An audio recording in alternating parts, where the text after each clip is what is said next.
Buenos días, ¿cómo están ustedes? Bueno, vamos a continuar nuestra intensa jornada de bioquímica clínica.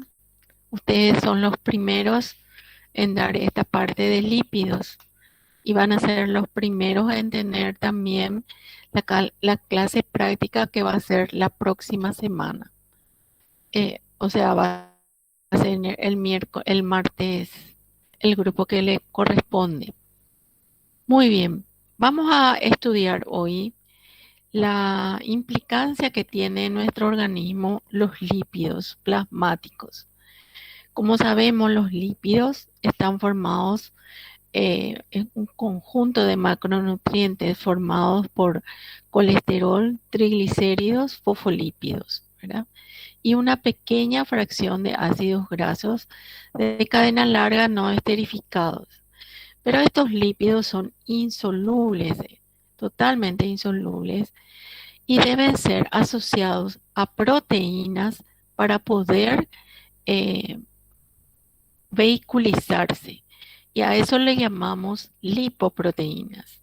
Y tienen una importancia clínica, ya que actualmente, junto con la hipertensión arterial, la diabetes y el tabaquismo, constituyen uno de los factores de riesgo para que se produzcan los accidentes cardíacos y también cerebrovasculares, pero específicamente más de la parte de las arterias. Existen factores de riesgo cardiovasculares que la mayoría de nosotros conocemos, ¿verdad? Y esos factores pueden ser no modificables, absolutamente no podemos hacer nada, son factores personales y son el sexo, la edad, la herencia, la raza. En esas condiciones, uno recibe al paciente, ya sea mujer o varón, según sea la edad que tenga, según la herencia que pueda tener, ¿verdad? Y según la raza. Eso queda implicado cuando ustedes reciben a su paciente y que tiene mucha importancia a la hora de interpretación. Pero existen otros factores de riesgo que sí son eh, controlables. Tal vez algunos no puedan ser totalmente evitados, pero sí se pueden controlar, ¿verdad? En este momento nosotros vamos a hablar de toda la parte de lipídica que puede ser perfectamente controlable, aunque a veces la herencia, los genes, los antecedentes familiares hacen que sea mucho más difícil. La hipertensión arterial también puede ser totalmente controlada. La diabetes, ustedes vieron que es manejable totalmente. El tipo de alimentación, el tabaquismo, el sedentarismo, la obesidad, el estrés, el consumo de anticonceptivos, todos estos datos o factores pueden modificarse en un paciente para que el factor de riesgo sea menor en él. Y en otras circunstancias son ya aquellas personas que han tenido ya accidente cerebrovascular, la famosa apnea de sueño, que es uno de los que más ahora tienen que tratar de visualizar con tiempo, la hipertrofia ventricular izquierda, que son ya patologías estables en un paciente que ha pasado por esas circunstancias. Los factores no modificables, como habíamos dicho, no se puede hacer absolutamente nada. Tenemos que adaptarnos a la categoría de pacientes que va a la consulta. Sin embargo, estos estilos de vida que son sumamente actuales, como el tabaco, el alcohol, el sedentarismo, la dieta, la parte social, ambiental, económica, hace que tengan ustedes mucho más pacientes que presenten patologías como hipertensión, hiperlipemia, hiperglucemia, obesidad, factores trombogénicos. La mayoría de estos nosotros ya hemos tocado dentro. Ahora vamos a tocar la hiperlipemia, ¿verdad? Estos hábitos alimentarios hacen que con mucha más asiduidad ahora se tenga pacientes jóvenes, jóvenes que por la inactividad física, el tabaquismo tal vez, que es muy consumible también en algunos jóvenes, y por supuesto que el exceso de, de la comida chatarra juntamente con el alcohol hace que acrecenten los factores de riesgo en estas personas. Y ni qué decir cuando el paciente va aumentando su edad.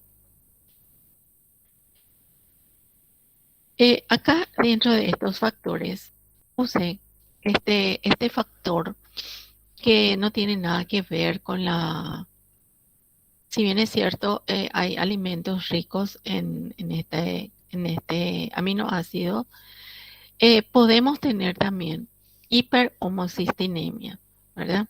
¿En qué consiste esto? Este es un aminoácido que aparece como resultado de procesos metabólicos normales, como consecuencia del metabolismo de la metionina, que es, como sabemos, un aminoácido que hay en algunos alimentos. Esa metionina, cuando está desfasada, se recicla y empieza entonces a causar una serie de daños inflamatorios dentro de las arterias. Entonces, una de los factores es tener homocisteína elevada, porque es extremadamente tóxico, hace una inflamación dentro de la arteria y puede deberse entonces, puede ser eh, uno de los factores por el cual el paciente tenga más posibilidad de tener un infarto. Fíjense ustedes, estado nutricional, proliferación dentro de la musculatura lisa, interfiere en la función de los anticoagulantes fisiológicos, promueven la formación de coágulos. Entonces es muy interesante hacer también el dosaje de este aminoácido, se hace perfectamente en el laboratorio para poder tratar de evitar esta alteración, ¿verdad? Y fíjense ustedes que también hay factores principalmente dietéticos que favorecen a su formación, como el déficit de vitaminas B6, B12 o de ácido fólico, muy parecida a la anemia macrocítica. Bueno, entre los factores de entre los factores para que uno pueda predisponerse a un infarto, se encuentra el tabaco. Todo el mundo sabe que el cigarrillo hace mal, ¿verdad? Eso lo sabemos. Pero ustedes o lo que estudiamos debemos saber la acción por el cual te dicen no fumes, ¿verdad? El tabaco hace que aumente el pulso, la presión arterial, hay un incremento en el gasto cardíaco, se hace una vasoconstricción dentro del músculo cardíaco, aumenta la irritabilidad, aglutina las plaquetas, hay más adhesión y agregación, ¿sí? Y aumenta la formación del fibrinógeno. Entonces, esto se hace totalmente por acción de la nicotina. La nicotina hace una acción sobre el corazón, su acción hace liberando más cantidad de carboxihemoglobina y disminuye el oxígeno circulante. Se sabe que esta nicotina aumenta la velocidad cardíaca y el trabajo del corazón, aumentando la adhesividad y agregación plaquetaria. Esta nicotina actúa sobre las glándulas suprarrenales, liberando catecolaminas, que son las que actúan sobre el tejido adiposo y liberan los ácidos libres, ácidos grasos libres. Estos ácidos grasos libres se convierten en triglicéridos y van y se depositan algunos en el hígado y otros se metabolizan, como vamos a ver, y se transforman en una lipoproteína de muy baja densidad, que luego se convierte en una de baja densidad y se oxida adhiriéndose al músculo liso de la persona y obstruyendo la luz arterial. También se ha demostrado, fíjense, los componentes de un cigarrillo, ¿verdad? Tienen muchísimos componentes tóxicos como el amoníaco, el ácido esteárico, el metano, el metanol, tiene un poco de arsénico, ácido acético, butano. Todos estos componentes hacen que sea probablemente que le dé el sabor, la estabilidad al cigarrillo, ¿verdad? Y ustedes tienen que también tener en cuenta ahora lo que están utilizando para evitar supuestamente fumar, que son ¿cómo se llama esa? El vapeo, algo así, vapeador, que contienen probablemente no tanta nicotina, pero sí sustancias totalmente nocivas para el organismo. No solamente el cigarro y el, el cigarrillo van a ser nocivos, ¿verdad? Sino que ustedes también tienen que preguntar ahora si utilizan este tipo de instrumento para fumar, ya que es lo que ustedes ahora están viviendo, ¿verdad? Y lo que muchos de ustedes habrán usado y estarán usando actualmente. Resulta que hemos visto que el cigarrillo, a través de la acción de la nicotina, hace que el corazón funcione, tenga una mayor trabajo, ¿verdad? De lo normal. Y se demostró que un solo cigarrillo significa para el corazón una carga de trabajo igual a la requerida para andar en bicicleta durante 20 minutos contra viento suave. Imagínense, un solo cigarrillo. El fumar cigarrillos superior a 20 equivale al consumo de energía que se produce durante 8 horas de marcha ininterrumpida en bicicleta contra viento suave. Entonces, algunos dirían, pero entonces me conviene fumar sentado, ya que voy a consumir la energía. Sin embargo, estos son antagonistas. La simultaneidad del ejercicio con respecto al fumar acrecenta la estimulación de la inflamación de las arterias. Y esta presentación que les muestro ya es de varios años, probablemente ya haya otro estudio. Se ha estudiado sobre 19 deportistas que han fallecido de muerte súbita. 11 de ellos eran fuertes fumadores, 5 eran moderados y 3 no fumadores. Entonces, al hacer ustedes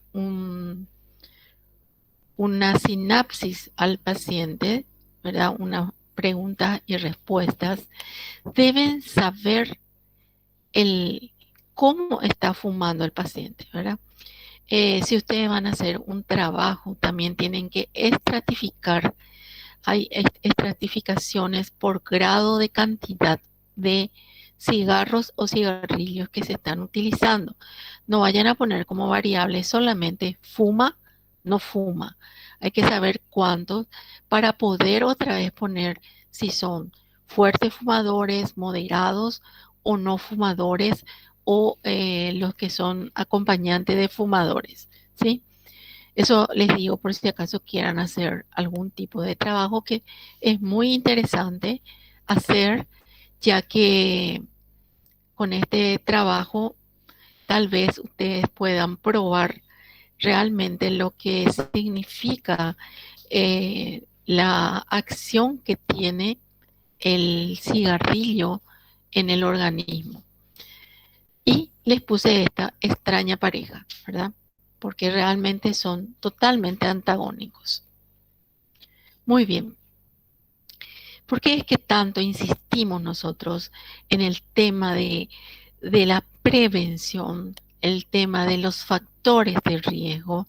Y ahora nos vamos a referir exclusivamente a uno de los factores más importantes, que es la condición de los lípidos. Los lípidos son importantísimos en nuestro organismo. Nosotros no podemos dejar de formar colesterol, triglicéridos, fosfolípidos. No lo podemos dejar de tener, ni tampoco de consumir. Ahora, cuando esto está alterado, es el daño que causamos. ¿Y cuál es el daño?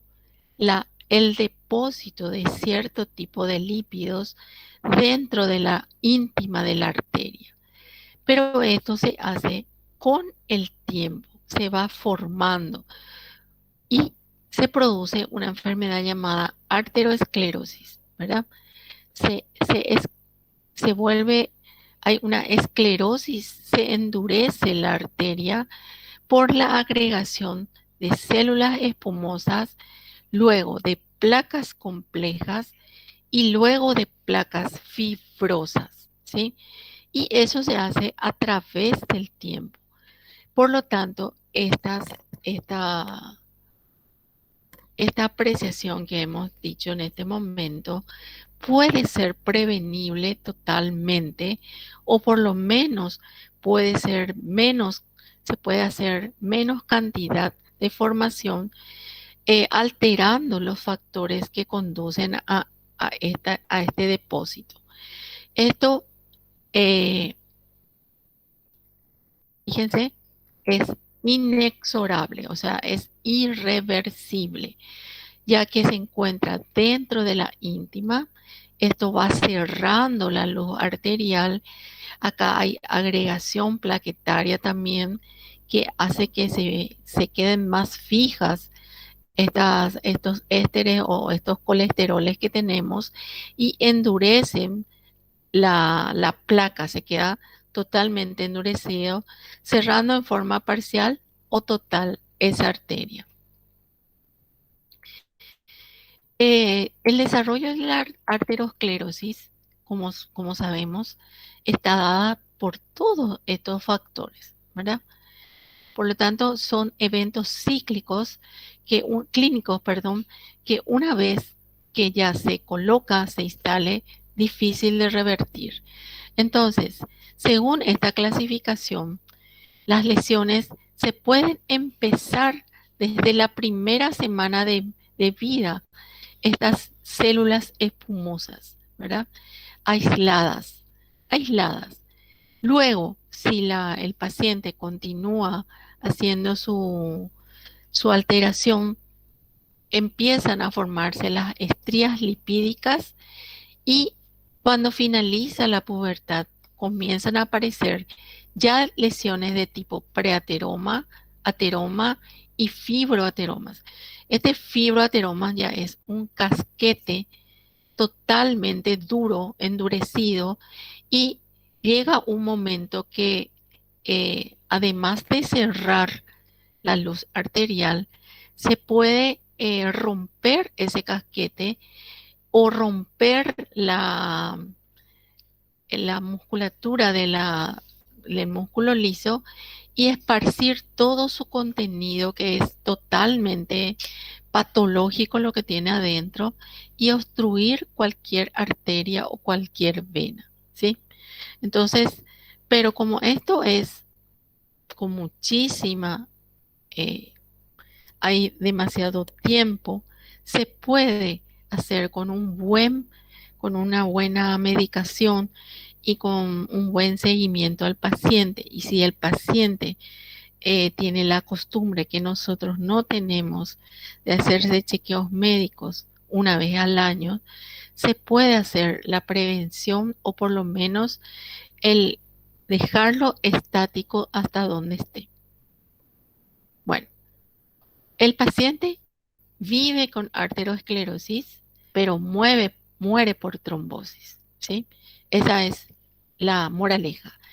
Y en algunos casos solamente la cirugía lo puede dejar vivir un poco más, ¿verdad? En el caso de los STEM, que son los cirujanos cardiólogos lo hacen, o bien los bypass, en donde hacen ya cirugías mucho más complejas, sacando las arterias femorales y colocándoles en los lugares donde están obstruidas. O sea, esta es la consecuencia ya eh, de un, de un estadio que hizo el paciente, ¿sí? Nosotros ya hemos dado un perfil cardíaco. El perfil cardíaco es ya la aparición del infarto, ¿verdad? Ya ahí ya está hecha la situación y esta es la previa de la situación que estamos conversando. Bueno, les vuelvo a decir que esta arteriosclerosis es un proceso inflamatorio, ¿sí? Que produce el ateroma y la consecuencia es la trombosis. No tiene absolutamente nada que ver con tomar anticoagulantes, etcétera. En este momento, este ateroma no se va a disolver tomando anticoagulantes. Los anticoagulantes ya saben ustedes en qué parte va a fluidificar la sangre, en el pasaje a través de la arteria. Pero este casquete es ya la obstrucción dura que tiene el paciente. Bueno, entonces vamos a conversar sobre las lipoproteínas que son, por supuesto, sumamente indispensables para nuestro organismo, son macronutrientes y tienen la formación lipídica unida a la parte proteica, ya que el lípido no se puede mover, es insoluble, totalmente está estático y con la ayuda de las proteínas se pueden solubilizar y vehiculizarse, ¿verdad? Fíjense ustedes, acá en la superficie de estas lipos, primero vamos a citar cuáles son. Los kilomicrones, están las VLDL, las IDL, las LDL y las HDL, ¿sí? Eso vamos a hacer. ¿Cómo están formadas las lipoproteínas? Todas tienen colesterol, tienen triglicéridos, tienen fosfolípidos y tienen proteína, ¿sí? Esa es la configuración de una lipoproteína. Ahora, lo que le difiere es su contenido, cada una de ellas. En la superficie de las lipoproteínas se encuentran las apoproteínas, que son hidrosolubles, y también se encuentra el colesterol no esterificado. Estas son la parte más soluble de una lipoproteína. Sin embargo, dentro de la estructura molecular ya se encuentran el colesterol esterificado y también se encuentran los triglicéridos, ¿sí? En el centro de la partícula son hidrófagos y insolubles, la parte dura del lípido, ¿verdad? Y por supuesto que los fosfolípidos forman parte de las estructuras subcelulares y son sumamente importante también la presencia de ellos. Acá ejemplificamos la lipoproteína y la pared arterial. Estas lipoproteínas tienen tamaños diferentes, densidades diferentes, de acuerdo al contenido que presentan. Y tienen también una efectividad dentro del grado de aterogenicidad, o sea, las que promueven a hacer el ateroma. Miren, les presento acá al kilomicrón. Es una supermolécula llena de triglicéridos, como vamos a ver. Este kilomicrón no se puede depositar así como está de grandota dentro de nuestra íntima de la íntima de la arteria. Por el tamaño no puede entrar dentro. Tampoco lo hacen las VLL, very low o de muy baja densidad, ¿verdad? Porque tampoco su tamaño impide a que se produzca su depósito acá. Pero estas lipoproteínas gigantescas se van degradando, se van achicando, ¿sí? Hay un proceso que vamos a estudiar ahora y cuando se convierten en estas pequeñísimas y cuando estas que son ricas en colesterol se oxidan, se achican en tamaño, descargan su contenido dentro de la íntima. Y allí es lo que poquito a poquito van formando primero células espumosas y luego ya las diferentes etapas de un ateroma. ¿Mm? Bueno, acá, como les había comentado, eh, todas tienen una composición normal, o sea, una composición semejante. Lo que varía es la cantidad. Acá le vimos al kilomicrón, ¿sí? La feroz molécula que vamos a saber cómo obtenemos este kilomicrón, ¿verdad?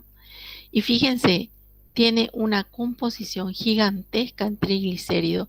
Todo esto es la parte lipídica y tiene poquísimas proteínas. Por lo tanto, es una molécula requete pesada, tiene una fracción lipídica 98%, ¿sí? 2% nada más de proteínas, imposible de moverlas. Pero luego se va a convertir en esta molécula que ya es producida en el hígado, como vamos a ver enseguida, y este achica su contenido de triglicéridos, aumenta su contenido en colesterol libre y esterificado y tiene un poquitito más de proteínas, pero siempre es una molécula rica en lípidos. Luego de ello, esta se va a convertir en una intermedia, que es la IDL, y se va a convertir en esta molécula más pequeña, que tiene la particularidad de contener en la parte lipídica el colesterol. Y es ese colesterol cuando está en cantidades fuera de lo normal y cuando son oxidadas las que son depositadas dentro de la arteria, ¿sí? Ya que el colesterol cumple funciones específicas también en nuestro organismo, como la formación de sales biliares, también la formación de mielina, la formación de aldosterona, la formación de hormonas esteroideas, o sea, son cosas que tenemos que tener, ¿verdad? No es lo que la jerga dice yo tengo colesterol. Obvio, debemos de tener lípidos, ¿sí? Y por fin tenemos la defensora de todas, que tiene la particularidad de tener gran cantidad de proteínas, ¿sí? Y de fosfolípidos que hacen que la parte lipídica sea mucho menor. Y son las de alta densidad o HDL. Al mirar acá, podemos visualizar en cuanto a su densidad, su peso molecular y la migración electroforética. ¿Por qué migran los lípidos porque tienen una fracción proteica y están cargadas eléctricamente. Si fueran solamente lípidas, solitas, no se podrían mover. Estos kilomicrones gigantescos no se mueven cuando uno quiere hacer una electroforesis. Las otras, que eran las siguientes a estas, VLDL, van hacia la fracción pre-beta. Estamos hablando de un lipidograma proteico, ¿verdad? Ustedes ya conocen cómo está la figura de una electroforesis de proteínas. Así que no hace falta que yo les explique. Las LDL van hacia la fracción beta, las HDL van hacia la fracción alfa y esta LPA va también en la fracción pre-beta, muy cercana a la LDL. Tienen una densidad que a medida que se achica, están mucho más altas sus densidades. Esta parte no hace falta que ustedes aprendan absolutamente, ¿verdad? Pero sí la migración electroforética de cada uno de ellos. Muy bien. Ahora entonces vamos a dedicarnos un poquito. Acá les puse este cuadro en el cual están detallados la movilidad, el tamaño y el contenido de cada uno de ellos y el riesgo que tienen estas lipoproteínas. Quiero decirles que si bien es cierto los kilomicrones no tienen riesgo aterogénico solitos, estos luego se achican y allí está el problema, ¿sí? Una vez más chicas, ya se van degradando, se convierten en las LDL que son ricas en colesterol. ¿Está? Bueno, vamos a conversar un ratito sobre los kilomicrones, que son estas moléculas que nosotros, los seres humanos que somos tan especiales, tan inteligentes, tan únicos, creamos, ¿sí? ¿Cómo hacemos la creación de un kilomicrón? Con la comida grasienta, con la comida con ácidos grasos saturados, ¿verdad? Entonces, estos kilomicrones ingresan a la comida, ¿verdad? Nosotros le metemos el golpe furioso, 5 quesos con panceta y todo lo papas fritas, cinco cajas de papas fritas. Y inmediatamente estos triglicéridos se hidrolizan por acción de la lipasa pancreática. Esta lipasa pancreática se activa porque se libera también la insulina, ¿verdad? Esa insulina hace que se degraden estos lípidos y puedan degradarse en ácidos grasos, glicerol y monoglicéridos, ¿verdad? Pero esto lo hace mediante la ayuda de una apoproteína que se denomina ApoC2, que le presta la HDL. La HDL es una lipoproteína que tiene la misión de degradar a diferentes tipos de lípidos, ¿sí? ¿Y cuál era el contenido de las HDL? Las HDL son ricas en proteínas, tienen las llamadas apoproteínas, específicamente tienen dos apoproteínas que alegremente, así felizmente le prestan a la otra, que son la ApoC2 y la ApoE. Esas dos apoproteínas, las HL, no utilizan para nada. Sin embargo, estos kilomicrones se sintetizan en el intestino, ¿verdad? ¿Cuál es una característica primordial de este kilomicrón? Que tiene una apoproteína que se llama V48, ¿sí? Exclusiva de los kilomicrones. Esta V48 hace que se inserten, ¿qué cosa? Los triglicéridos exógenos, lo que nosotros abrimos nuestra boca y le metemos, ¿sí? Entonces, esos son los receptores que nos captan a la grasa que estamos comiendo.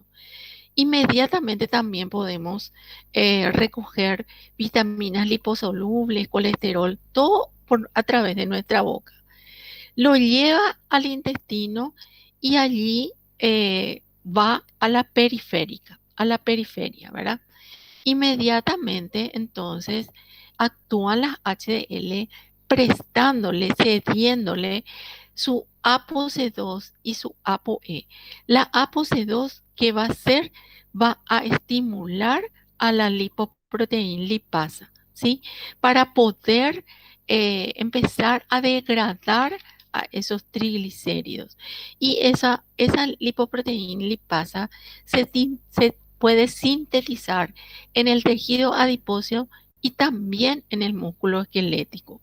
Cuando hay demasiada cantidad de grasa en el estado postprandial, hay una gran cantidad de insulina, entonces se estimula más la lipoproteína lipasa y hace que el tejido adiposo pueda catabolizar o, o almacenar o eliminar esa grasa. En el músculo esquelético, sin embargo, el músculo esquelético le encanta la cantidad de ácidos grasos, ¿sí? Sin embargo, cuando uno ayuna o hace ejercicio, la lipoproteína lipasa gasta esos triglicéridos y disminuyen la liberación de los ácidos grasos.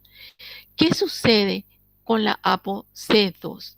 Le quitó su triglicérido, ¿verdad? Le quitó totalmente. Entonces, este kilomicrón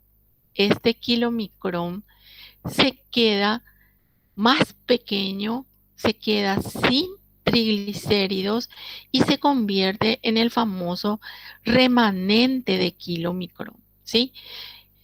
Totalmente más pequeñito, y eso que va a hacer ahora, va a actuar esta ApoE y va a captar a través de esa ApoE, va a captar al hígado esa molécula, ¿sí?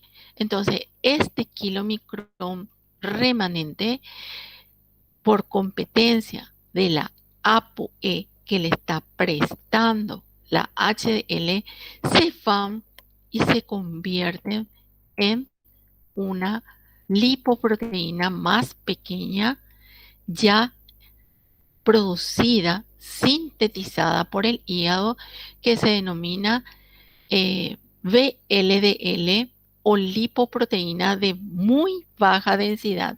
Estas son siglas en inglés, Very Low Density Lipoprotein, pero nosotros le llamamos VLDL. Esta VLDL, ya les dije, que se sintetiza en el hígado, transporta los triglicéridos endógenos ya, ¿sí? Endógenos, excedentes de calorías, y le transporta, perdón, del hígado a la periferia, ¿sí? ¿Y qué contiene ahora esta VLDL? Estas tienen ya la apoproteína, pero con la B completa, la B100, ¿sí? Que son la característica de la VLDL. Esta B100 también tiene el acompañamiento de esta inolvidable y querida HDL, que también le presta nuevamente su C2, su ApoC2 y su ApoE. Acá, ¿qué es lo que sucede? Acá también la lipoproteína lipasa actúa. Actúa porque se activó la ApoC2, ¿verdad? Y hace que se achique, ¿sí? Luego se queda libre, ese capilar se queda libre de triglicéridos, actúa la ApoE y se va y descarga su contenido en el hígado. Pero esta también tiene una pequeña actividad, la LK, esta LCAT, ¿qué es lo que hace? Que es la lecitincolesterol aciltransferasa. Esta se activa también por acción de esta HDL que tiene la ApoA1, que activa a esto y esterifica a la poca cantidad de colesterol que tiene esta molécula. Sintetizando este VLDL, se va y se convierte en otra molécula más pequeñita. Y esta molécula más pequeñita se denomina IDL o lipoproteína intermedia, de densidad intermedia. Esta no tiene ni una gotita de ApoC2. Tiene ApoB100 y ApoE, ¿sí? Es una molécula intermedia que luego es como un remanente y se convierte en la tan querida e inolvidable LDL o lipoproteína de baja densidad, ¿sí? Esta proteína de baja densidad resulta de la degradación intravascular de la LDL, IDL y ahora se convierte en LDL. Pero recuerden, chicos, que la LDL se formó a partir del kilomicrón. ¿Y quién fue el que introdujo el kilomicrón? Nuestra boquita, ¿sí? Nosotros fuimos lo que le metimos al kilomicrón. Triglicéridos exógenos fueron la causa de la formación del kilomicrón, de la VLDL y ahora la LDL, ¿verdad? Estas son las lipoproteínas que transportan el colesterol del hígado a la periferia, ¿sí? Y eso es el problema, ¿sí? ¿Por qué? Porque si se llega a, ¿cómo se llama?, a acumular en la periferia, van formando pequeñas placas que con el tiempo van a formar sus ateromas. ¿Qué condición tiene la LDL? Tiene solito, exclusivamente, tiene ApoB100, ¿sí? Ella es la exclusiva y la ApoB100 es la receptora de las LDL, ¿sí? Las ApoB100. ¿Qué sucede acá? Sucede que esta enzima, la hidroximetilglutaril coenzima A, estimula a la formación de colesterol. Pero cuando ese colesterol hay en demasía, el organismo inhibe la acción de esta enzima y degrada al colesterol o no produce más, ¿sí? Eso se puede hacer a través de medicamentos o por una acción fisiológica haciendo, por ejemplo, ejercicios y dietas pobres en colesterol. Ahora bien, cuando esos receptores de B100 hay en mucha cantidad y hay mucho colesterol, detectan más cantidad de LDL y lo acumulan en forma de endosomas que luego se forman lisosomas. Estos se unen a, ¿cómo se llama?, a enzimas hidrolizantes y se transforman en colesterol libre, ¿sí? El colesterol libre es sumamente bueno porque si fueras una persona sumamente normal, esto harías que se puedan formar las sales biliares, los estrógenos, ¿verdad? El aldosterona, que se puedan formar las células nerviosas, las células de mielina, ¿verdad? Pero no todas las veces eso ocurre, ¿verdad? Entonces, si el organismo hay demasiada cantidad y el, el, el paciente consume o deteriora muchísimo su organismo, estas LDL se convierten en LDLs oxidadas. Estas LDL oxidadas son productos anómalos, pequeños, agresivos, ¿sí? Que se van y se colocan en la íntima de la arteria, ¿sí?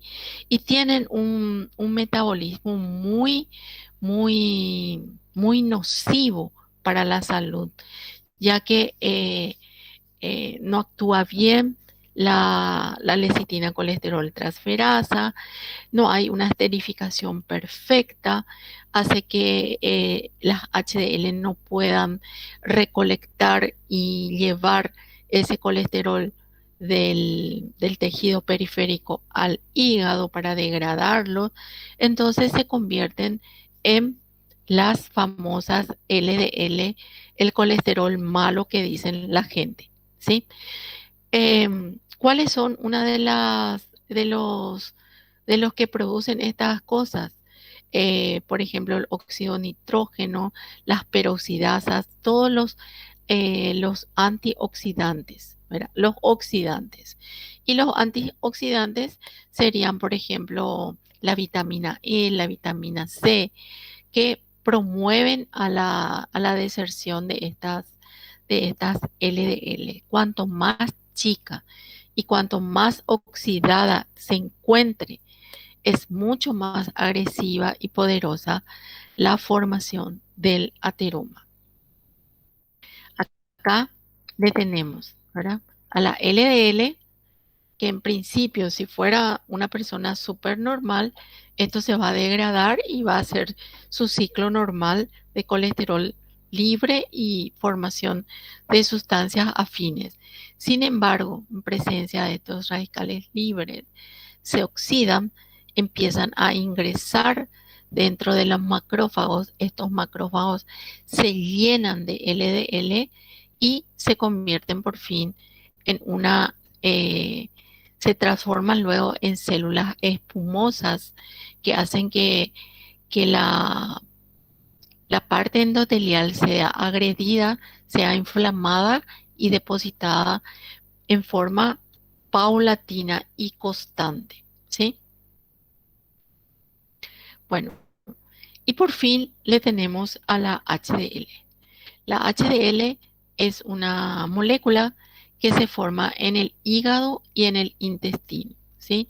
Tiene la particularidad de ser la única que degrada a través de la acción que tienen sus apoproteínas, de estar degradando y eliminando la cantidad en demasía de específicamente triglicéridos y colesterol. Tiene la particularidad de estar formada con exclusividad de la ApoA1. Esa ApoA1 hace que haga su acción activando a la lecitina colesterol aciltransferasa, ¿sí? Y habíamos conversado sobre la ApoC2 y la ApoE, que ella no la utiliza, ¿sí? Sino que utilizan las otras lipoproteínas para poder degradarse. Sin embargo, esta HDL tiene una forma de disco al principio, ¿verdad? Pero su misión es ir eh, liberándose, por decirles, a través del torrente sanguíneo y captando las moléculas de colesterol, ¿verdad? De LDL, y se van inflando, se van produciendo en forma esférica, era discoidal, se van llenando de muchísima cantidad de lipoproteínas diferentes a ella y va y lo deposita en el hígado. Se queda vacía la HDL y vuelve a hacer su ciclo. Eso también tiene un componente muy importante, ya que lo hace a través de una proteína que se llama ABCA1. Esa ABCA1 es sumamente importante porque es la que le ayuda a hacer justamente esa degradación y la eliminación de las sustancias que, que están interfiriendo en el metabolismo de los lípidos. Bueno, y por último, les hice esta pequeña, para que sepan, un kilomicrón transporta triglicéridos endógenos del intestino a los tejidos periféricos y lo hace por su ApoB48, que es la que tiene normalmente, con la competencia de las HDL. Las VLDL ya son endógenos, se producen en el hígado, se van hacia los tejidos periféricos. En ellos ya está la B completa, la B100, tienen el acompañamiento de las HDL con sus apoproteínas. Las IDL son ricas en colesterol, como las LDL. Esta está mal acá. Esta no es rica en colesterol. Ah, no, perdón, transportan, dice acá. Esto va del hígado a los tejidos periféricos, ¿sí? Tiene exclusivamente la ApoC100, y si es IDL, tiene todavía la ApoE. Sin embargo, la IDL no tiene más, la LDL no tiene más ApoB, ApoE, y esta tiene la exclusiva de la ApoA1, la ApoC2, la ApoE. Y se va de tejido al hígado a depositar su contenido. Bueno, hay un pequeño detalle que tenemos que tener en cuenta. Existen dentro de su estructura, de su formación, diferentes tipos o secuencias o en su formación. Las HDL están primero las de mayor peso molecular que la 3, pero menos densa, y es el precursor de la HDL3. El factor de protección, el que tiene más ApoA, está en las HDL2, y esta diferenciación se hace de acuerdo a la cantidad de ApoA1 que tiene la HDL. Y esa pequeña diferencia es la que nosotros las mujeres tenemos. Nosotros tenemos más HDL2 que el varón. Entonces tenemos más protección cardiovascular. Cuando nosotros vimos unos factores de riesgo que no son modificables, pusimos sexo, ¿sí? ¿Y cuál es el factor de riesgo? El ser varón. Porque genéticamente el valor tiene menos HDL que la mujer, ¿sí? Entonces, cuando vos se presenta un hombre, una mujer, factor de riesgo, varón, ¿sí? Aunque esté súper bien el hombre, ese tiene un factor de riesgo inherente al sexo que le vio nacer, ¿verdad? Nosotros no estamos hablando absolutamente de los géneros, estamos hablando de masculino y femenino, así como lo confiere la palabra, ¿sí? Entonces, en ese caso sí es un factor de riesgo cardiovascular el sexo masculino. Bueno, acá les puse esto porque me pareció tan simpático, que el malhechor de todos son los triglicéridos, ¿sí? Ya que el triglicérido elevado hace que nosotros tengamos toda la secuencia alterada y formemos LDL pequeñas, densas y oxidadas. Y que nuestro HDL sea de menor cantidad, ya que no puede competir con la cantidad inmensa que le estamos ofreciendo con nuestro mal comportamiento en forma de comida y con los otros factores de riesgo que hemos visto. Bueno, ¿tienen alguna pregunta hasta acá? ¿Tienen alguna pregunta? Chicos, para la próxima clase me van a traer un análisis de su mamá, de su papá, de ustedes, y vamos a aprender a hacer la diferenciación o la identificación de los factores de riesgo que ustedes pueden visualizar, ver, predecir cuando le tienen enfrente al paciente. Porque la otra parte de la moneda va a ser el pedido laboratorial del estudio de los lípidos, ¿sí? Les muestro esta imagen muy interesante, ya que nosotros trabajamos con sueros, ¿sí? Ya saben ustedes cómo cómo tenemos el suero en el laboratorio, sin anticoagulante, centrifugamos, la parte de arriba es el suero, y por lo general un suero normal, hemos dicho que tiene un color amarillito clarito y siempre tiene que ser transparente, ¿sí? Al tener una turbidez, la turbidez está dado por la ingesta de triglicéridos.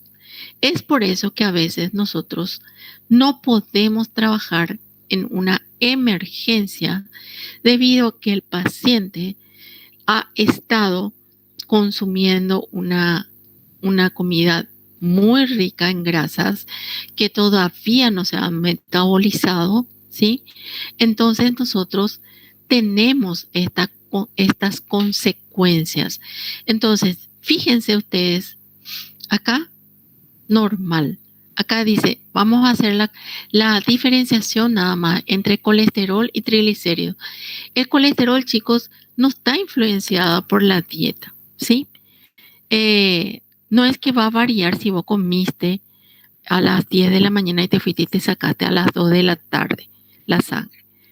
Prácticamente no hay variación con el ayuno, pero sí tus triglicéridos, ¿sí?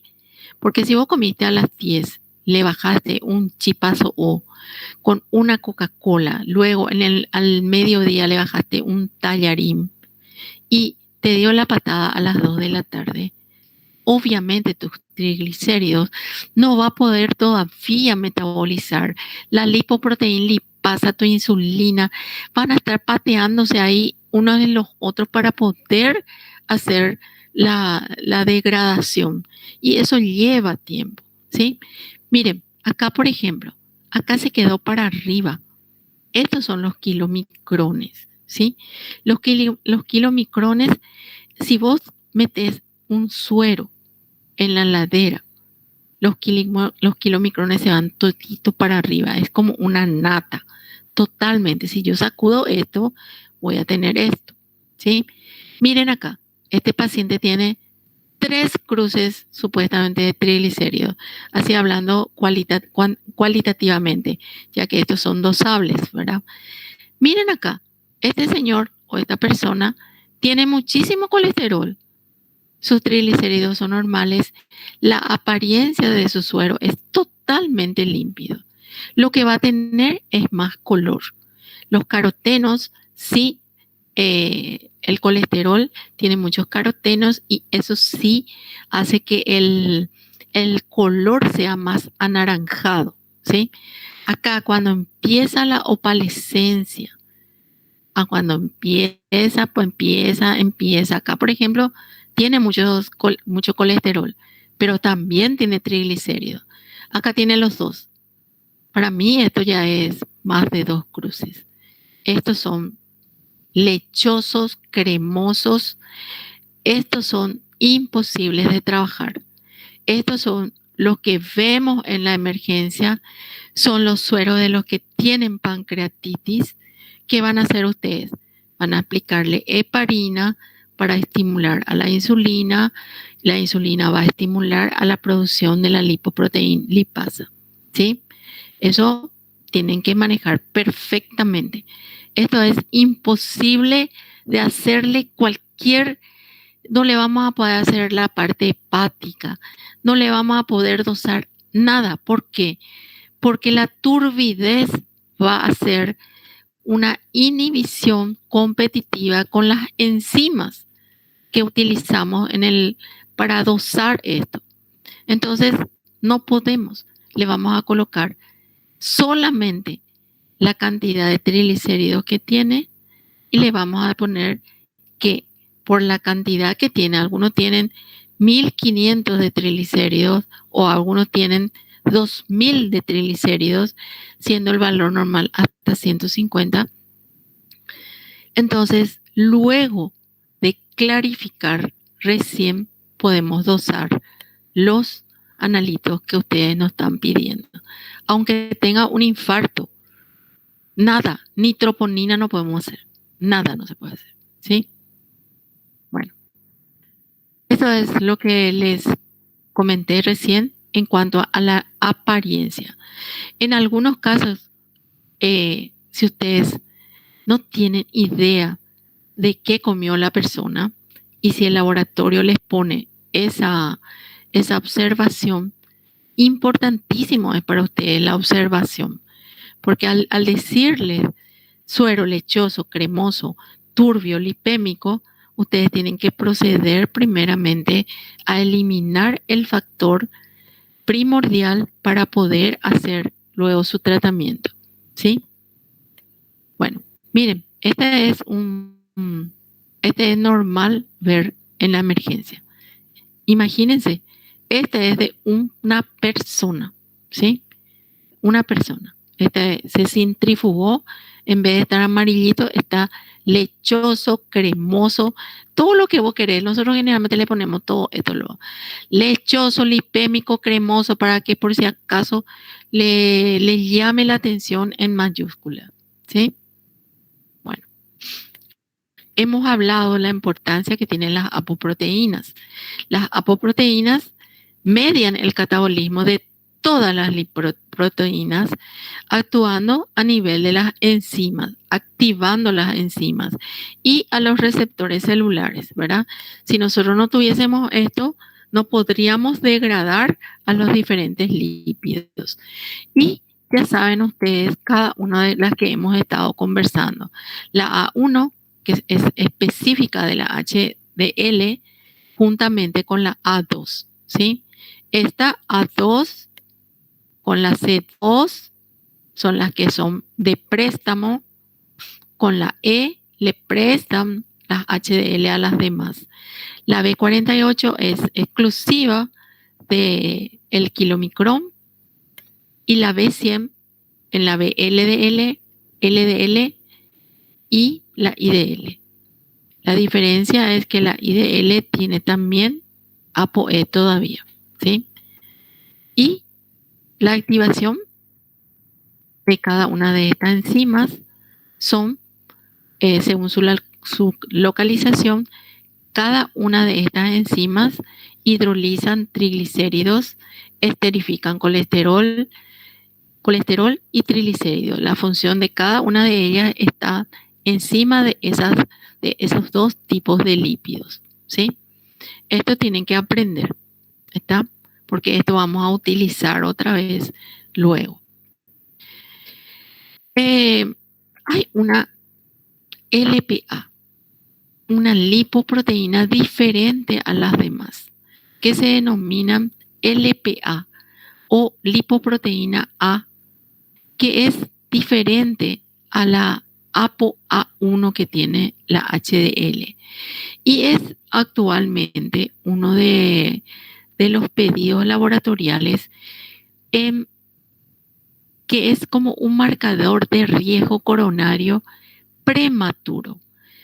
Cuando se pide el dosaje o las determinaciones de ApoB, justamente es un pedido laboratorial más exquisito, ya que vamos a observar, vamos a ver dentro de un ratito, cuando hay deficiencia de estas apoproteínas, por supuesto que la degradación va a ser totalmente anómala. Y lo que nosotros no queremos es tener un infarto, no queremos tener ateromas. Entonces, estos son análisis exclusivos. Acá dice, detectar riesgo cardíaco oculto o no detectable por el laboratorio rutinario que vamos a ver ahora, que se denomina perfil lipídico. En el perfil lipídico nosotros vamos a detallar una serie de análisis, pero en eso no te va a tener la exquisitez que vas a tener si le pedís aparte el dosaje de las apoproteínas, específicamente la ApoB100, la ApoA1 y la LPA. Por supuesto que el fibrinógeno, ya saben ustedes, cuanto más fibrinógeno tenemos, más tendemos a hacer trombos. La lipoproteína A o LPA es una variante de la LDL, de la apoproteína B100. ¿Se acuerdan que esta estaba solamente en la LDL? ¿Sí? Y tiene una estructura muy similar y tiene también la particularidad de tener una estructura homóloga al plasminógeno. Entonces, al hacer esta estructura homóloga, interfiere con los sitios de unión para que se libere la fibrina, ¿sí? Para que se active la plasmina y que el fibrinógeno formado se convierta en fibrina.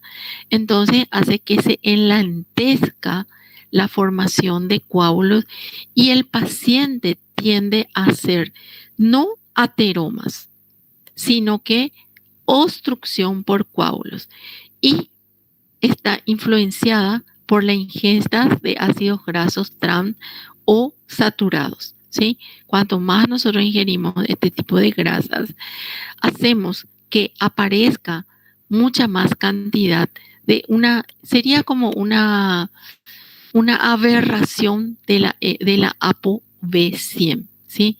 La LPA. Y es un pedido laboratorial muy interesante, muy interesante, específicamente en las personas de riesgo, como son las personas diabéticas, que tienden a mayor comorbilidad cardíaca o trombolítica, siempre y cuando no esté adecuadamente corregido, ¿verdad? Acá les puse en qué personas hay que pedir, porque este es un pedido juntamente con el pedido del dosaje de las APO totalmente diferente al que vamos a hacer actualmente, ¿sí? Pero son pedidos mucho más finos, igual que la homocisteína.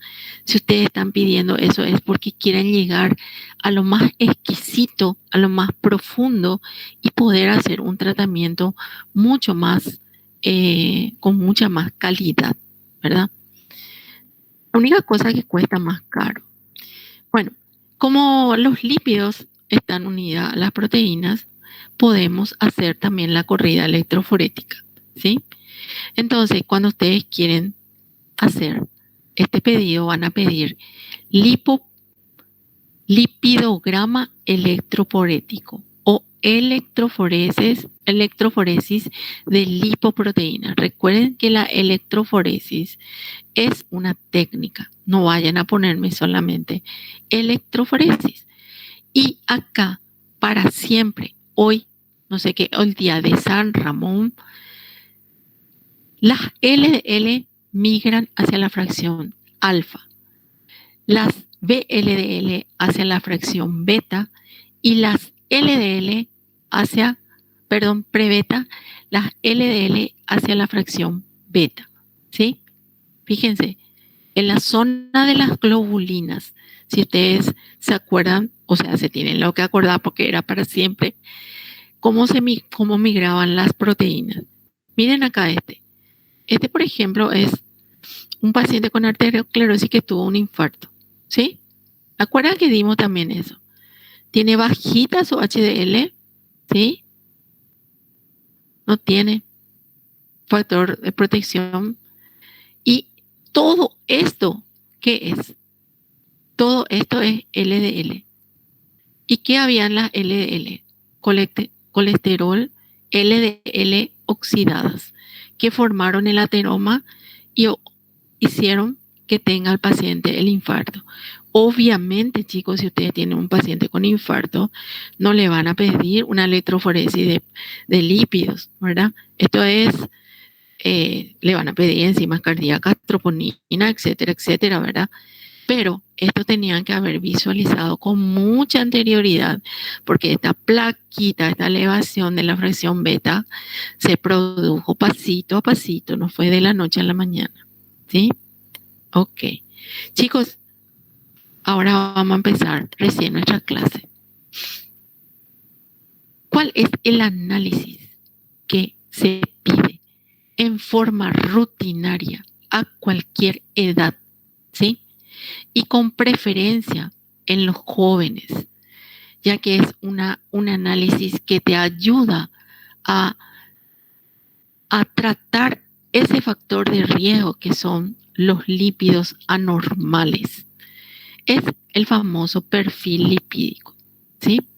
La condición preanalítica que se estableció es que el paciente tiene 12 horas de ayuno, debe tener, para que uno pueda tener realmente una expectativa o un razonamiento normal de lo que puede hacer. ¿Por qué?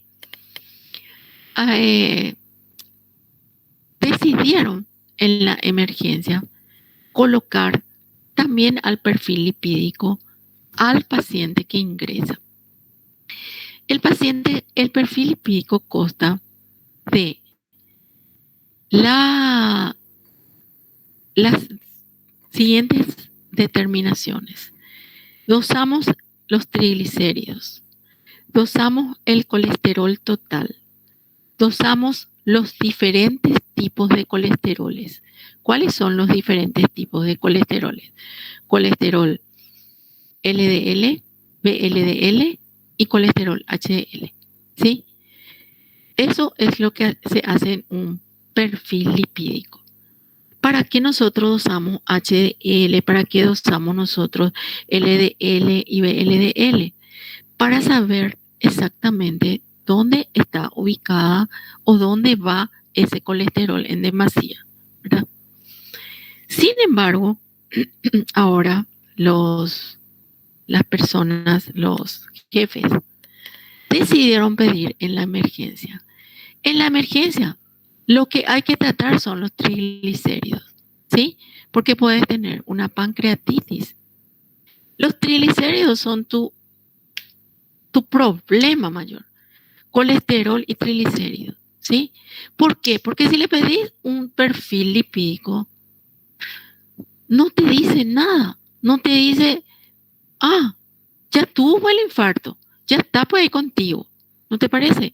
El perfil lipídico se hace para hacer un proyecto, una calidad de vida. Sin embargo, dijeron que demasiado les hace falta, ¿sí? Yo creo que hay un contubernio económico con ciertas, es una opinión personal, ¿verdad? Porque toda la vida se hizo solamente colesterol y triglicéridos en la emergencia y cuando el paciente está adecuadamente se le pide el perfil lipídico, ¿sí? Pero ahora la vida te da sorpresa. Hace una cuestión subieron unos nuevos jefes y decidieron pedir perfil lipídico en la emergencia, en la urgencia. Entonces tenemos así triglicéridos 800. No podemos valorar ninguna de estas fracciones, ya que impide totalmente, ¿sí? Bueno, según la Sociedad de Cardiología, se dice que un paciente no tiene riesgo cardíaco porque no va a depositar en la íntima cuando la LDL está por debajo de 100 miligramos. Por encima de eso, yo solamente quiero que aprendan que por encima de 150 ya es alto. Lo óptimo es por debajo de 130 ya es alto. Desde 130 ya ustedes tienen que estar alerta, porque estos 130, si va aumentando, ya son oxidadas, ya son pequeñitas, ya se pueden empezar a quedar dentro de la arteria. El colesterol total tiene que estar siempre inferior a 200. No hay, mi tía, esto 205, apenita nomás. No, vos tenés que tener menor, ¿sí? Y tienen que tener en cuenta también acá la edad del paciente. Acuérdense ustedes, teníamos en cuenta el tema del sexo, ¿verdad? Ahora vamos a tener en cuenta la edad, ya que en un hombre joven y feliz, el colesterol no produce formación de hormonas esteroideas, ¿verdad? Entonces siempre debería tener baja cantidad. Una mujer joven, ustedes que tienen 20 años, están llenas de estrógenos, son así maravillosamente estrogénicas. Ustedes tienen que tener bajísimo su colesterol, ya que todo el colesterol libre que se forma y que es normal, ustedes lo transforman en estrógenos, ¿verdad? Ahora, cuando la mujer empieza a ser vieja, cuando empieza la premenopausia, y ni qué decir la menopausia, y ni qué decir la posmenopausia, el colesterol no puede ser transformado más en estrógeno. Entonces, ¿dónde queda? Se va totalmente en la parte de los tejidos. Entonces, la mujer, cuanto más viejita es colesterol hipercolesterolémica y debe ser tratada con su ginecólogo y con su clínico. ¿Entienden lo que les digo? ¿Sí? Las HDL son las únicas, este colesterol HDL, que nosotros nos encanta tener alto, ya que a mayor cantidad de HDL va a degradarse tanto la LDL, la VLDL, los kilomicrones si lo hubieran. Y vamos a tener la particularidad de no colocarnos, depositar dentro de la arteria. Bueno, acá este cuadrito me lo van a dominar, ¿sí? Miren, colesterol total. Ahora cuando ustedes vean algunos laboratorios, te pone riesgo potencial mínimo, máximo, riesgo más o menos, riesgo. No, es óptimo, riesgo potencial o alto riesgo. Así nomás aprendan. Este riesgo potencial es aquella persona que tiene enfermedades concomitantes. Y una de las que más altera es la tiroides, ¿sí? En el hipotiroidismo, por eso en un examen, en un análisis clínico rutinario, siempre tiene que estar el perfil tiroideo, porque a veces la macanada está ahí en la tiroides y hace que se desfasen hormonalmente todas las cosas y aumentan estos niveles, ¿sí? Bueno, todo esto nosotros vamos a hacer acá, vamos a hacer en el laboratorio. Vamos a dosar el colesterol total, vamos a dosar los triglicéridos y vamos a dosar también el colesterol HDL, ¿sí? Y por cálculos, en este momento vamos a hacer cuánto tiene de VLDL y cuánto tiene de LDL. Les voy a mostrar enseguida. Bueno, acá tenemos una electroforesis que habíamos visto. Si se les ocurre a ustedes solamente pedir esto, ¿verdad? Cosa que muy raras veces, ustedes, si se les va este valor, ya tienen que saber que las HDL están en esta franja, las VLDL y las LDL. Y no hace falta, chicos, que le hagamos el dibujo, ya que ustedes saben quiénes son las que están en la alfa 1. Así que a ese médico que dijo que siempre tiene que haber el dibujo es porque no entiende, ¿sí? No entiende. ¿Por qué? Porque vos sabés dónde quedan las alfa 1, vos sabés dónde quedan las beta. Y la prebeta también podés saber, ¿verdad? Si vos ubicas en tu cerebro cómo se dispusieron la electroforesis de proteína, porque todo se basa en ese dibujo, ¿sí? Bueno, ese me plagué de vale. Bueno, esto vamos a hacer, cómo se hacen son exámenes totalmente enzimáticos, rapidísimo se hace, pero sumamente caros son estos reactivos, especialmente el trili. Y se hace por competencia de estas enzimas que vienen ya dentro de nuestro reactivo. Bueno, les dije que nosotros hacemos colesterol, triglicéridos y HDL. Y por una fórmula llamada Friedel-Wald, calculamos las LDL. Estas LDL actualmente también se hacen por reactivo, pero requiere una aparatología diferente, ¿sí? Por lo general hacemos con este Friedel-Wald. ¿Cómo se hace esto? Cuando tenemos el valor del colesterol total menos el colesterol HDL y menos las VLDL. ¿Y qué son las VLDL? El triglicérido dividido 5, ¿sí? Pero, si tu triglicérido supera 400, esta fórmula ya no se puede usar, ¿sí? ¿Por qué? Porque lo que vos querés saber si esta persona tiene riesgo cardíaco. ¿Cuándo vas a saber que tiene riesgo cardíaco debido a los lípidos? Cuando tu LDL está elevado.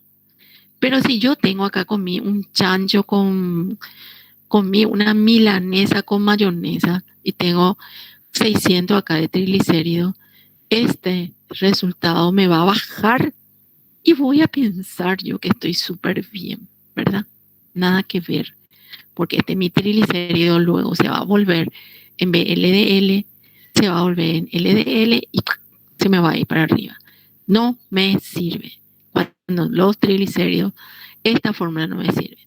Hay un ser que propone calcular colesterol, no HDL, porque dice que no hace falta que tengamos los 12 horas de ayuno. Entonces, simplemente hacen la resta del colesterol total menos el colesterol HDL y no usan el triglicérido. Pero ese señor, que tiene mis respetos totales, ¿verdad? Porque es excelente clínico, no sabe cómo se hace el HDL. El HDL, chicos, de mi corazón, se utiliza la sangre total del paciente, en donde están todos los componentes lipídicos. Y se precipita, se coloca un reactivo para poder, por separación, dejar libre arriba solamente las HDL. Pero si tu paciente tiene demasiado triglicérido, se va a enturbiar la parte de arriba y yo te voy a dar un colesterol HDL extraterrestre. Va a salir más alta esta HDL y vos vas a decir, espectacular, no tiene riesgo cardíaco lipídico mi paciente. Mal hecho, ¿sí? O sea, el tema del ayuno no es porque queramos hacer así argeladas, sino tiene un criterio analítico. Hay que pensar primeramente. Pero si lo quiere hacer, que lo haga. Pero pienso que al mirar sus triglicéridos, este hombre va a cambiar de opinión, ¿sí? Bueno, ¿cómo se tratan? Las LDL, el colesterol, se tratan con estatinas. Estas estatinas lo que hacen es inhibir la acción que tiene la hidroximetil glutaril reductasa, coenzima A reductasa, ¿sí? Se las debe tomar a la noche, ya que esta enzima solamente se activa en la oscuridad, o sea, a la noche. El aumento de triglicéridos se hace ingiriendo fibratos, ¿sí? Los fibratos actúan degradando, hidrolizando a los triglicéridos. A veces hacen estas combinaciones, ¿sí? Simplemente yo les cuento esto. ¿Por qué? Porque estos son medicamentos que debe ser monitoreado el hígado luego. Entonces, si vos le estás dando a tu paciente estos medicamentos que no reducen de la noche a la mañana, tenés que darle por lo menos 2 o 3 meses, tenés que controlar con un perfil hepático a tu paciente. ¿Por qué? Porque si la estatina le hace un toque hepático, se vuelve un paciente con hepatitis medicamentosa, porque hay personas muy sensibles a ciertas drogas y estas algunas veces son hepatotóxicas. Solamente por eso les puse esta presentación. Bueno,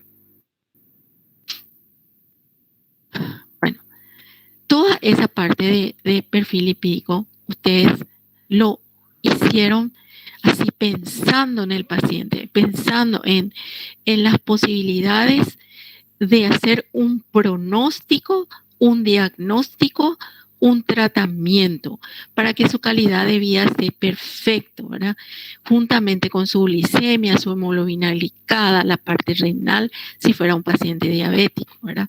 Eso es hacer un pronóstico, diagnóstico y hacer que la calidad de vida sea perfecta. Pero existen situaciones en lo que ya nos viene la situación diferente, que son las hiperlipoproteínas, cuando los síntomas y disfunciones son por exceso de lípidos que no se pueden metabolizar y se depositan en los tejidos y paredes arteriales, originando ya unas feroces patologías, ya que se depositan en el hígado, en el riñón, en la piel, en los ojos, ¿sí? Y generalmente son alteraciones de las apoproteínas que hacen que no se activen las enzimas, ¿sí? Entonces, hay una clasificación que se llama Fredrickson, en el cual se observan las observaciones de laboratorio y las expresiones fenotípicas. Esto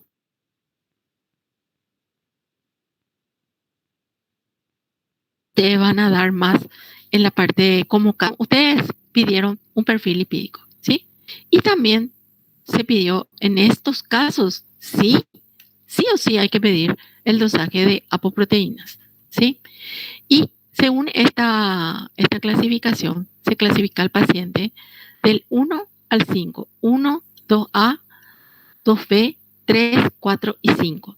Y se observa específicamente el aspecto del plasma, la cantidad de colesterol total que tiene, la cantidad de colesterol LDL, HDL y de los triglicéridos. Fíjense, el primero, el aspecto es lipémico o lactescente. Cuando te dicen eso, vos ya sabes que va a tener elevado su triglicérido. Pero estos triglicéridos no son demasiado. ¿Qué puede ser? Déficit de la lipoproteína lipasa. ¿Quién activaba esto? La APO1. ¿Sí? Bueno, acá otro, 2A, claro, dice, transparente, o no te pone nada el laboratorio. Pero miren el colesterol como tiene, altísimo, altísimo, por supuesto, la LDL, bajo su HDL, normal sus triglicéridos. ¿Qué va a tener acá? Mucha cantidad de ApoB100, déficit de la hidroximetilglutaril coenzima A, del receptor de este. ¿Qué va a ser ese? La ApoB100. Acá, fíjense, difiere solamente en la cantidad. Acá ya tiene elevado triglicéridos también. Es del tipo 2B.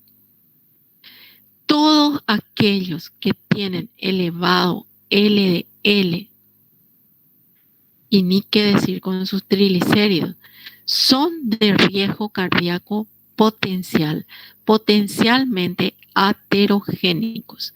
¿Qué quiere decir esto? Estos deben ser medicados de por vida porque ellos tienen la deficiencia de estas apoproteínas, ¿sí? Sin embargo, fíjense, este tipo 5 o el de tipo 4, su riesgo son las pancreatitis, ¿sí? ¿Por qué? Porque todo está normal, a no ser que este del tipo 5 sí es de riesgo cardíaco, ¿verdad? Pero el problema está en la lipoproteína lipasa, ¿sí? No puede degradar los triglicéridos. Estos ya son pacientes que te vienen así, hereditariamente.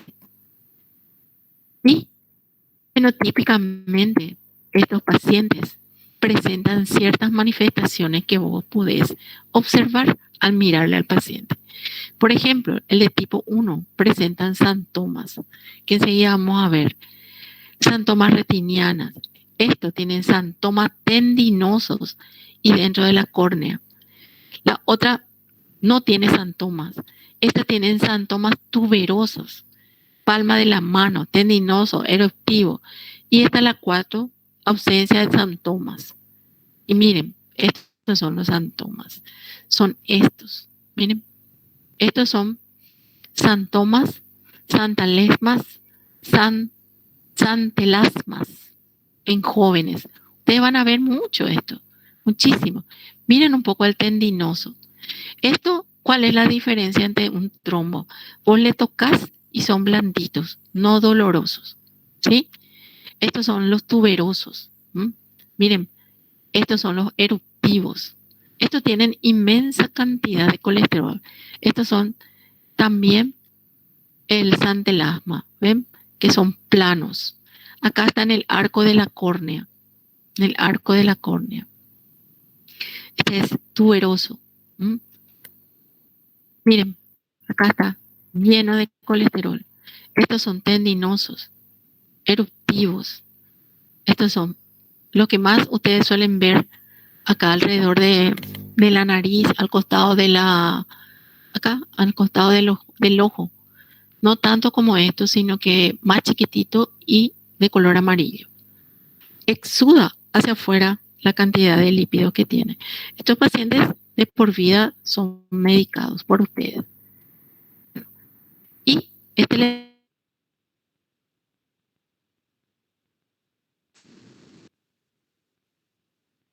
les voy a dejar porque también tenemos videos que también tienen problemas especialmente intestinales, pancreáticos, mala absorción, desnutrición. Esta enfermedad de Tangier es terrible ya que no tiene HDL, el pobre prójimo, y estos sí son, hay que estimular totalmente con medicamentos, ya que este paciente no puede degradar ningún tipo de lípidos porque no tiene HDL, ¿sí?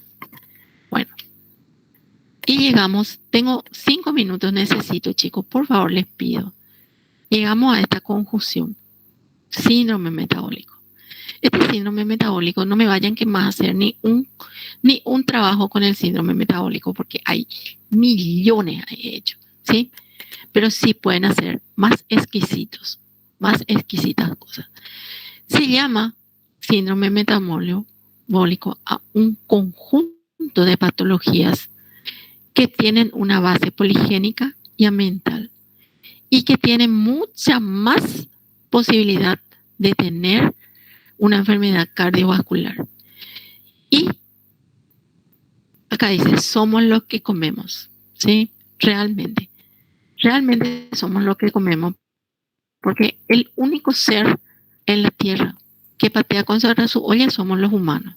Nosotros somos, ya saben la teoría que tengo, lo único que nos hacemos daño. Este síndrome metabólico tiene una característica especial al observar al paciente. Tiene, a veces está en la parte abdominal, tiene una forma de pera o de manzana, dependiendo cómo sea tu molde, ¿verdad? Esta obesidad abdominal es una de las características del síndrome metabólico, ¿sí? La intolerancia a la glucosa o la glucosa en ayunas aumentada, que ustedes dominan eso, ya me imagino. Cuando el paciente hipertensión arterial, hay pacientes jóvenes con hipertensión arterial, y cuando tenemos HDL bajo y triglicéridos altos. Triglicéridos. Acuérdense quién era el malhechor, el triglicérido, ¿sí? ¿Qué son estos? Lo que producen accidente cerebrovascular, enfermedad coronaria, aneurisma, insuficiencia vascular periférica. Obviamente que todos estos son tratables. Miren, ¿cómo ustedes van a medir? Ven ustedes la involución que tenemos, ¿sí? Somos los únicos que involucionamos. Miren, la cintura, esta panza, cuando le van a tomar 10 centímetros por debajo del ombligo, van a tomar ¿cómo se llama? La marca de la cintura, la circunferencia abdominal, ¿sí? Bueno, según la sociedad, de todos los criterios habido y por haber, se considera una persona metabólica, ya saben ustedes, glicemia basal alterada o intolerante a la glucosa, ya saben. Si tenés tu circunferencia mayor a 102, mayor a 88, si tu triglicérido está mayor a 150, si tenés baja HDL, si tenés hipertensión. Pero ojito, 3 nomás te pide esta sociedad de cardiología. Si vos tenés circunferencia abdominal, triglicéridos y glicemia basal en ayunas, ya sos. No hace falta que tengan los otros. 3. 1, 2, 3. Ya sos un metabólico. Y esto hay muchísima en los jóvenes. Y los jóvenes siempre empiezan por los trigli altos y la circunferencia abdominal. Ahora hay muchísimo por el sedentarismo que tenemos. Entonces, chicos, la OMS incluye la intolerancia, pero en todos los lugares, solamente teniendo glucosa en ayunas alterada, ya le consideras un candidato al metabólico. El metabólico debe ser tratado, ¿sí? Debe ser tratado con una historia clínica completa, exploración física, análisis laboratoriales. Acá me falta incluir, la TSH, ¿sí? Miren, TSH es importantísimo en el metabólico. Si vos tenés TSH alta, sos hipotiroideo. Tenés más tendencia a acumular lípidos. Si tenés muy bajo, sos hipertiroide. Podés eliminar rapidísimamente. Bueno, este es un perfil a todas las edades, chicos, se solicita. Bueno, para terminar, eso es lo que vamos a hacer en la próxima clase. Vamos a hacer toda la parte del laboratorio, cómo se hace, y luego vamos a hacer los casos clínicos. Miren cómo ustedes tienen que trabajar. Acá vemos que viene una mujer de 44 años, secretaria, bachiller, casada. O sea, tiene una cultura, diríamosle, no es ignorante, porque la parte sociocultural también es importante, a pesar de que cuanto más económicamente tenga menos recursos, son menos complicados los pacientes. Es una mujer de 44 años, que no es ni joven ni vieja, pero también no es una vieja, ¿verdad? Acá tiene una estatura de control de peso. Por eso nomás se fue a su doctor. Tiene 1,70, tiene 98 kilos. Su circunferencia es 105. ¿Sí? Su presión arterial en el momento de la consulta es 128, 88. Según la sociedad quiere que vos tengas 12,8, 120, 80. Bueno, pero podés decirle todavía, está más o menos. Manifiesta que tiene dolor en los miembros inferiores a los 20 minutos al caminar, que se calma en reposo. Tiene una sensación de quemazón en las piernas. Tiene antecedente familiar. Su padre tiene arteriosclerosis. ¿Cómo pudo saber esto el señor? Se habrá hecho su colesterol en más hierba, pero ¿cómo se sabe que tiene ateromas? Eso solamente se hace a través de los ecocardiogramas, donde te mide el especialista cuál es el espesor de tu ateroma. El laboratorio no tiene nada que ver.